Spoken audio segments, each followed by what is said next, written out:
গোপাল দাদু এক্ষুনি এসে যাবে, তখন এই সব আলোচনাগুলো করিস। হ্যাঁ, তুমি আমাদের সাথে আছো তো দিদা? আছি রে বাবা, আছি। ওই দেখ, নাম করতে করতে তোদের গোপাল দাদু হাজির। নাও, এদের এখন সামলাও, আমি তোমার জন্য জল আনছি।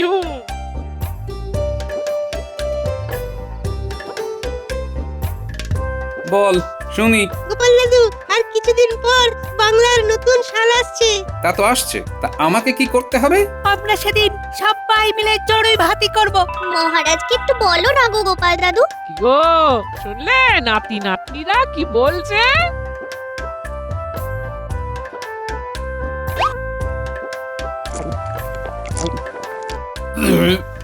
শুনলাম, দেখি কাল মহারাজের কানে কথাটা তুলবো। ব্যাস, তোদের দাদু যখন বলেছে তখন ধরে রাখ, নতুন বছরের দিন তোদের চড়ুই ভাতি হচ্ছে।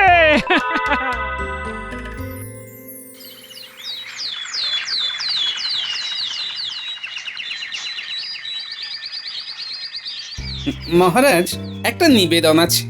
ভয়ে বলবো না নির্ভয়ে বলবো মহারাজ? এ আবার কি এমন ধারা কথা তোমার গোপাল? আরে নির্ভয়ে বলো। বলছিলাম যে ওই আর কিছুদিন পরেই চৈত্র শেষ হচ্ছে, বৈশাখ আসছে, মানে আর একটা নতুন বছর। বাংলা নতুন বছর। মহারাজ, আমরা ইংরেজ সাহেবদের সঙ্গে ইংরেজি নতুন বছর পালন করি খুব ধুমধাম করে। আমরা তো বাঙালি, তাই আমি বুঝতে পেরেছি তোমার মনের কথা। তুমি চাইছো আমরা ওই রকম ধুমধাম করে বাংলা নববর্ষ পালন করি। আগে আমরা সবাই সেদিন পুজো হয়ে যাবার পর সবাইকে নিয়ে নদী পথে ভ্রমণ করব। বাহ, বেশ ভালো প্রস্তাব। তারপর কোথাও একটা ভালো জায়গা দেখে আমরা আমাদের নৌকো ঘাটে ভিড়িয়ে চড়ুই ভাতি করব। প্রথমে পুজো, তারপর নৌকা ভ্রমণ, তারপর চড়ুই ভাতি। বিষয়টা বেশ ভালো। হ্যাঁ, তা যা বলেছো ঠিকই তো, বেশ ভালো ভাবনা।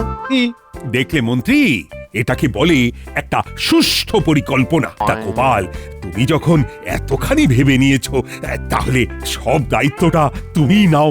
যথাজ্ঞা মহারাজ। যা খরচ খরচা হবে সেটা তুমি খাজাঞ্চির থেকে নিয়ে নিও। যা, চড়ুই ভাতি নিয়ে কিছু অর্থ কামানো যেত, সেটাও বেহাত হলো। তাহলে শুরু করে দাও আয়োজন। যথাজ্ঞা মহারাজ। সবাইকে জানিয়ে দাও বাংলা নতুন বছরে নৌকা ভ্রমণ আর সাথে চড়ুই ভাতি।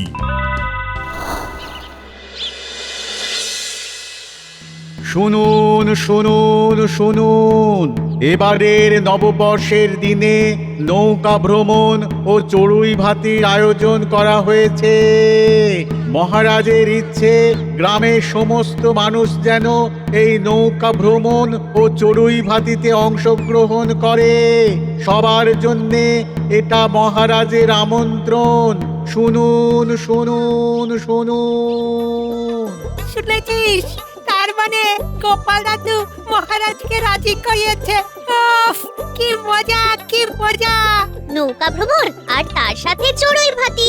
বাংলা নতুন বছর আসতে আর কতদিন আছে বলতো? দিনের হিসেব জানি না, তবে বেশি দিন নেই সেইটা জানি। শুনেছ তো ভোলা? শুনলাম তো, এইমাত্র এখান থেকে ওই ঘোষক বলতে বলতে গেল। কি মজা সকলের সাথে একদিন সময় কাটানো। শোনো, সেদিন কিন্তু অনেক মিষ্টি লাগবে। কত মিষ্টি চাও?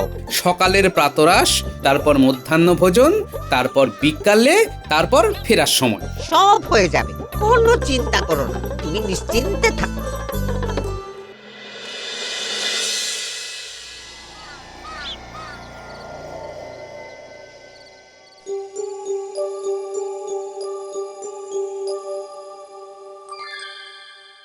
নাও নাও, বক ফুল ভাজা খাও, খেলে দেখবে মেজাজটা কেমন ঝরঝরে হয়ে যাবে। আর এ জীবনে ঝরঝরে হবে না গগিন্নি। গোপাল আমার এই জীবনটা পুরো ভাজা ভাজা করে দিয়েছে। কেন আবার কি হলো? কি আর হবে বলো, আমি থাকতে মহারাজ গোপালকে সব দায়িত্ব দিয়ে দিয়েছেন। মানে এই নৌকা ভ্রমণ থেকে চড়ুই ভাতি সব দেখবে গোপাল। ওসব নিয়ে ভেবো না, বক ফুলের ভাজা খাও। তুমি আমার বিষয়টা বুঝতেই চাইছো না। আরে তুমি গায়ে হাওয়া লাগিয়ে চড়ুই ভাতি উপভোগ করবে গো, আর খালি গোপালের ভুল ধরবে। এটাই তোমার প্রথম কাজ। বাহ বাবা বাবা, কথাটা তো তুমি মন্দ বলনি।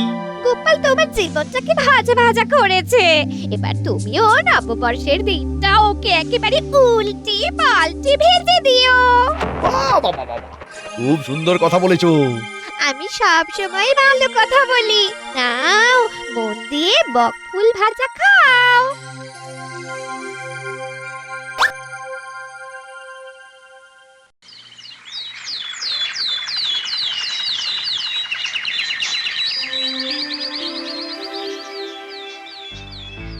মহারাজ, সব আয়োজন প্রস্তুত, বাজার হাট সব হয়ে গেছে, ভোলাকে মিষ্টির দায়িত্ব দিয়ে দিয়েছি। গোপালের একেবারে পাকা কাজ, কোথাও ভুল ধরার উপায় নেই। আমি তো ভুল ধরবো সেই দিন, পদে পদে ভুল। মহারাজ যখন গোপালকে দায়িত্ব দিয়েছেন তখন তো ভেবেই দিয়েছেন। বাবারে, আমার হয়ে কথা বলছেন মন্ত্রী মশাই? না, একটু তো সাবধানে থাকতে হবে, নিশ্চয়ই কিছু দুষ্ট বুদ্ধি মাথায় খেলা করছে। তাহলে আমরা এখন বাংলা নতুন বছর উদযাপনের জন্য প্রস্তুত। সবাই প্রস্তুত? আজ নববর্ষ, পয়লা বৈশাখ। আমরা সবাই মিলে আনন্দ করতে বেরিয়েছি। আজ আমরা একসাথে আনন্দ করব। একসাথে করব মোরা এই আনন্দ। নতুন দিন, নতুন বছর, নতুন ছন্দ। পুরনোকে বিদায় দিয়ে নতুন আশার দীপ জ্বালিয়ে মন থেকে করব দূর কে ভালো কে মন্দ। আহ, সুন্দর সকাল, খুব সুন্দর ঠান্ডা হাওয়া বইছে। ভেসে তো যাচ্ছি, থামবো কোথায়? সেই জায়গা কি জানা আছে গোপাল? আগে না মন্ত্রী মশাই, ওই যেতে যেতে যে জায়গাটা পছন্দ হবে সেখানেই নৌকো ভেরাবো। এই তো গোপালের প্রাণ ভোমরার খোঁজ পেয়ে গেছি। এই রে, পেটটা কেমন মোচড় দিল।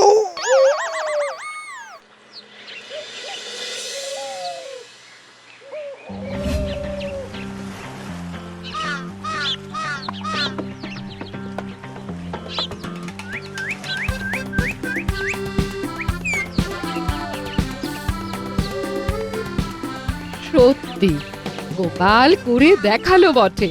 নদীর বুকে ভ্রমণ করব আর বনের মধ্যে গিয়ে চড়ুই ভাতি। আচ্ছা রানীমা, নৌকো তো চলছে, আমার জায়গা থেকে জানা আছে। ওসব নিয়ে একদম ভেবো না মন্ত্রী বউ, ওসব গোপালের মাথায় ঠিক আছে। ও গোপাল, এবার তো হালকা খিদে খিদে পাচ্ছি, সবাইকে প্রাতরাশটা দিতে বলে দাও। ঠিক আছে। এই রে, আমার পেটটা কেমন যেন গুড়গুড় করছে, একটু যদি হালকা হওয়া যেত। এই গোপাল, একটু ঘাটের দিকে নৌকোটাকে ফেরাও। না না না না না না না, এইখানে একদম ফেরানো যাবে না, এইখানে খুব সাপের উপদ্রব। ভোলা, তোমরা নৌকোটা নিয়ে একটু এগিয়ে এসো, সকালবেলা জল খাবারটা দিয়ে দাও। ঠিক আছে গোপাল দাদা। মাঝি, ওই দুটো নৌকার কাছে তুমি চলো, আমি খাবারগুলো সবার হাতে তুলে দেব। আমিও তোমার সাথে হাত লাগাচ্ছি। গোপাল, সত্যি এই জঙ্গলে সাপ আছে? হ্যাঁ মন্ত্রী মশাই, খুব বিষধর সাপ আছে, এক ছোবলেই একেবারে ঘুম পাড়িয়ে দেবে। সেই ঘুম আর ভাঙবে না। সাপের ছোবল? ওরে বাবা, তাহলে একটু চেপে বসি আর অন্য কিছু চিন্তা করি। হ্যাঁ, গোপালের পেছনে কেমন করে লাগতে হবে সেটা বরং চিন্তা করি।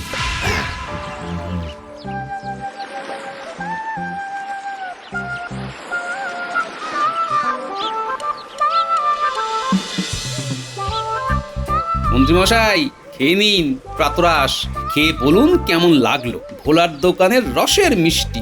বেশ, অন্য কথা ভাবলে পেটের কথাটা মনেই আসছে না। এইবার খালি গোপালকে কিভাবে ছোট করা যায় সেটা ভাবতে হবে। যাক, প্রাতরাশটা বেশ ভালো হয়েছে। ধন্যবাদ গোপাল। কি মন্ত্রী মশাই, আপনি কিছু বলবেন না? ওই বিশেষজ্ঞের মন্তব্য। ভাবলাম বছরকার দিন সমালোচনা করব না, সবই ভালো হয়েছে, কিন্তু ওরে বাবারে, কি হলো মন্ত্রী মশাই, কিন্তুর পর সোজা মায়ের কাছে চলে গেলেন যে? কি হলো মন্ত্রী, তো তোমার কি পেট কামড়াচ্ছে? ও বই তো, দেখো তো আমাদের মন্ত্রীর কি হলো। এই কিচ্ছু হয়নি মহারাজ, প্রকৃতির ডাকে সাড়া দিতে হবে। মাঝি মাঝি এইখানে নৌকা থামাও, থামাও থামাও। এইখানে নয়, আরেকটু গেলেই একটা ভালো জায়গা আছে, আমি জানি। আরে দূর, দেখো তোমার ভালো জায়গা, এটা খুব ভালো জায়গা, দেখছো না কত সুন্দর গাছ গাছালি। মাঝি এখানে থামাও। এখানে থামাও থামাও, না থামালে বোধ করি কাপড়ে চুপড়ে হয়ে যাবে। মাঝি, নৌকো পাড়ে ভেড়াও।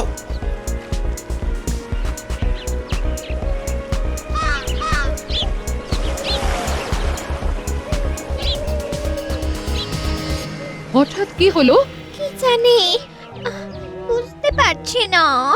কতবার বলেছি, বয়স হয়েছে, জিভে একবার একটু লাগাম দাও। কি কার কথা শুনি?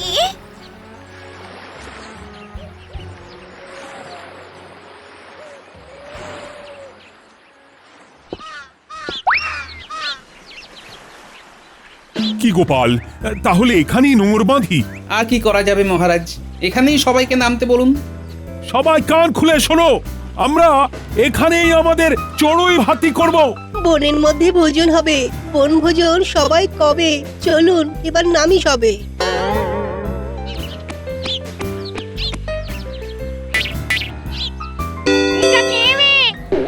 কি করছে? এটা একটা মানুষ, কি আবার করবে? যখন মানুষ চিনিস তখন তুইও যেটা করতিস সেটাই করছে, প্রকৃতির ডাকে সাড়া দিচ্ছে। আমাদের নাকের ডগায়? আরে ভূত হলেও ভক্ত তো নাকে আসে নাকি?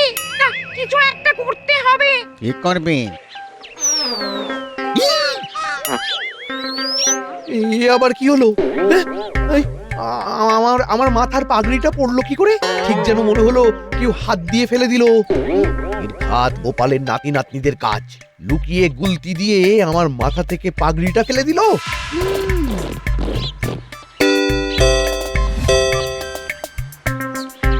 আর ঠাকুর, ওইখানটা বেশ ফাঁকা জায়গা আছে বুঝলে, ওখানে তুমি রান্নার জোগাড় করো। ঠিক আছে গোপাল দাদা, আমরা এখানেই জোগাড় করে দিচ্ছি।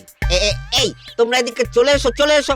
খুব ভালো জায়গা বেছেছো গোপাল, ফাঁকা জায়গা। কি রে অদ্ভুত, এরা এখানে চড়ুই ভাতি করতে এসেছে। ঠিকই আছে, ওরা ওদের চড়ুই ভাতি করবে আর আমরা ওদের ঘাড় মোটকে চড়ুই ভাতি করব। শুধু দেখতে দে, শুধু দেখতে দে, আমরা কতদিন জ্যান্ত মানুষ খাইনি রে। উফ, একসঙ্গে এত মাংস রেখে ঢেকে খেতে হবে। ওই গোলগাল গোলগাল মাথায় চুল নেই, ওই লোকটাকে দেখ, উফ কি নধর। ওই দেখ, ওই ঝোপের মধ্যে যে লোকটা বসে বসে এতক্ষণ প্রকৃতির ডাকে সাড়া দিচ্ছিল সে এসে দাঁড়িয়েছে। আরে কুটি ন্যাপলা গুলটে, আমাকে লক্ষ্য করে ঢিল ছুঁড়েছিলিস কেন? আচ্ছা, লোকটা চেঁচাচ্ছে কেন? ওদের ছোড়া ঢিলে আমার পাগড়িটা পড়ে গেল। আপনি কোথায় ছিলেন? আমরা তো আপনাকে নৌকো থেকে নেমে দৌড়ে মিলিয়ে যেতে দেখলাম। আর এখন দেখছি মাঝখানে কোথায় ছিলেন সেটাই তো জানি না। কি হলো মন্ত্রী মশাই, হালকা হলেন? শরীরটা বেশ ঝরঝরে লাগছে না? গোপাল দাদু, দেখো না, মন্ত্রী মশাই বলছেন আমরা নাকি মন্ত্রী মশাইয়ের মাথার পাগড়ি ঢিল ছুঁড়ে মাটিতে ফেলে দিয়েছি। ছি ছি ছি ছি ছি, এটা কি বলছেন মন্ত্রী মশাই? এরা তো এতক্ষণ নৌকোতে বসেছিল। তাহলে আমার মাথা থেকে আমার পাগড়িটা ফেললো কে? আমি ফেলেছি, আবার ফেলছি। ফেল ফেল, ফেলে দে, ফেলে দে। এই দেখো, আবার পড়ে গেল তো। মাথা থেকে আপনা আপনি পড়ে যাচ্ছে আর মন্ত্রী মশাই আমাদের ধরছে। আরে আপনার মাথাটা কি আচমকা মাপে ছোট হয়ে গেছে, বারে বারে পড়ে যাচ্ছে যে? আরে তোমরা এখানে কি করছো? চলো সভা কবিতার কাব্য শোনাবে, নববর্ষকে জমাতে হবে তো। এখানে কে যেন আমার মাথার পাগড়ি ফেলে দিচ্ছে। তোমার পেট ঠিক আছে তো? পেট ঠিক আছে, কিন্তু এখন মাথা ঠিক নেই। কে কে বলছো? সামনে এসো। সামনে এসে গেছি, নিন কি করবেন করুন।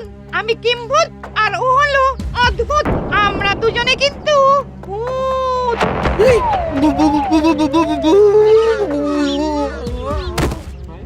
একটা কষলো, কিন্তু এর শরীরে সেই রকম মাংস নেই, দড়ির মতন চেহারা।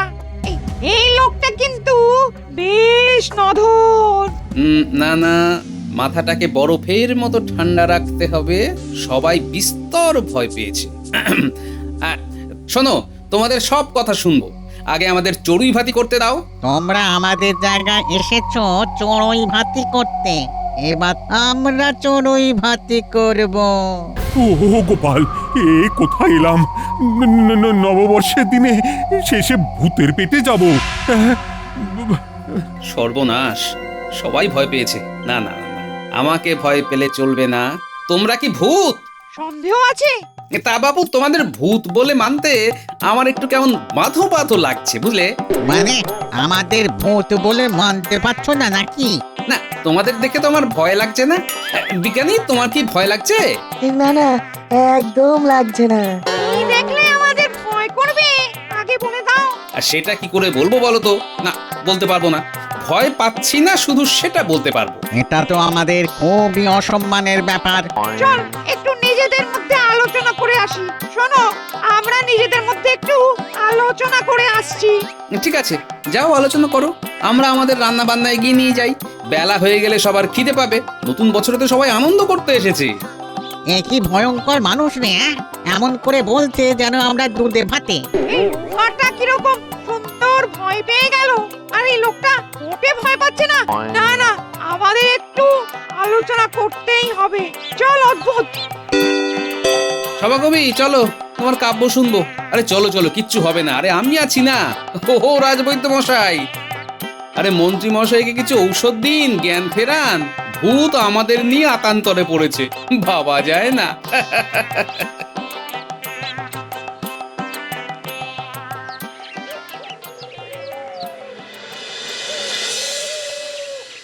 এরকম কথা জন্মে শুনেছিস, হ্যাঁ, যে মানুষ ভূতকে ভয় পাচ্ছে না? অথচ দেখ, আমরা যখন মানুষ ছিলাম তখন আমাদের ভূতের নাম শুনিয়ে সব শক্ত শক্ত কাজগুলো আমাদের মা বাবা করিয়ে নিত। কি ভয় পেতাম। এখন আমাদের কি করণীয় সেটা বল। আমরা এখন একটু সংকটে। ভাব, এই খবরটা যদি আমাদের রাজার কানে চলে যায় তাহলে তো আমাদের তাড়িয়ে ছাড়বেন। ভোলা, রান্নার কত দূর? এই যে চলছে। আচ্ছা গোপাল দাদা, কি হবে? আচ্ছা, তোমাদের কি আমার উপর থেকে ভরসা উঠে গেছে? হ্যাঁ, না না না না না, তাহলে যাও, সাহসের সাথে রান্না বান্না করো। আমরা কৃষ্ণনগরের মানুষ, বুঝলে? আমার আর ভয় নেই। এই বাচ্চারা, যা মনের আনন্দে খেল, তোদের কোনো ভয় নেই। জানি তো, আমরা কিছুতেই ভয় পাবো না। শুনছিস, বাচ্চাগুলো আমাদের ভয় পাচ্ছে না। বাতাসের কান আছে, যদি ভূত রাজার কানে যায় তাহলে আমাদের আর মুখ দেখানোর উপায় থাকবে না। ওদের কাছে, ওদের কাছে গিয়ে কি করবি? আমাদের বিষয়টা বলবো বলবো একটু ভয় পেতে অনুরোধ করব। মানবে? মানুষের দয়ার শরীর মেনে নেবে মনে হয়। চল। কি হলো, কি ঠিক করলে? আমাদের একটু ভয় পেলেই আমরা খুশি। তোমাদের আমরা কোনো ক্ষতি করব না। কি মুশকিল বলো তো, তোমাদের দেখে তো আমাদের ভয়ই লাগছে না। আচ্ছা আচ্ছা, ঠিক আছে, আমরা ভয় পেতে পারি, কিন্তু আমাদের একটা শর্ত আছে। বলো বলো, তোমাদের সব শর্ত আমরা মানবো। আমাদের সাথে তোমরা নববর্ষ পালন করবে, আমাদের সাথে খাবে, আমাদের সাথে নাচ গান করবে, একটু হাতে হাতে কাজ করে দেবে, ওদের সাথে রান্নাতে একটু সাহায্য করবে। হ্যাঁ হ্যাঁ, সব করে দেবো। তাহলে এখন ভয় পাও? এই দেখো, আমাকে কি তোমরা বুদ্ধি পেয়েছো? হ্যাঁ, আমরা ভয় পেলাম, তারপর তোমরা আমাদের শর্ত মানলে না, তখন কি হবে? হ্যাঁ, ঠিক ঠিক, বিশ্বাসটা তো কেউ আর কারোর ওপর করতে পারছে না। ঠিক আছে ঠিক আছে, আগে তোমাদেরটাই হোক। যাও তাহলে, আগে রান্নায় হাত লাগাও, সব আনাজপাতি কেটে কুটে ধুয়ে রাখো। চল অদ্ভুত, আমরা তাহলে কাজগুলো করি। এই ভোলা, এই কিম্ভূত আর অদ্ভুত তোমাদের কাছে যাচ্ছে তোমাদের রান্নাতে সাহায্য করতে। ওদেরকে আপন করে নাও, নববর্ষে এটাও কিন্তু একটা অভিজ্ঞতা। শোনো, ওদের একটু তোমার দোকানের রসের মিষ্টি দিও, আগে মিষ্টি মুখ। ঠিক আছে গোপাল দাদা, এই এই চলে এসো চলে এসো, আমাদের ভূত ভাইরা চলে এসো। গোপাল, তোমার তুলনা শুধু তুমি নিজে। তোমার জন্যই এই ভূত রাজ্যে চড়ুই ভাতি সম্ভব হলো। অসম্ভবকে সম্ভব করলো আমাদের গোপাল। ভূত রাজ্যে পেলাম ভূতের সাহায্য, এটাই আমাদের কপাল।